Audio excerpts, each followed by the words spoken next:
മമ്മൂട്ടിയെ നായകനാക്കി തമിഴ് ഹിറ്റ്മേക്കറുടെ ആദ്യ മലയാള ചിത്രം. ഗൗതം വാസുദേവ് മേനോന്റെ സംവിധാനത്തിൽ മമ്മൂട്ടി കമ്പനി ഏറ്റവും പുതിയ ചിത്രം പ്രഖ്യാപിച്ചിരിക്കുകയാണ്.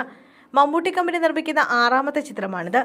നൻപകൽ നേരത്തു മയക്കം, കണ്ണൂർ സ്ക്വാഡ്, കാതൽ ദി കോർ, റോഷാക്ക്, ടർബോ എന്നീ മമ്മൂട്ടി കമ്പനിയുടെ ബാനറിൽ പുറത്തിറങ്ങിയ ചിത്രങ്ങളാണ്.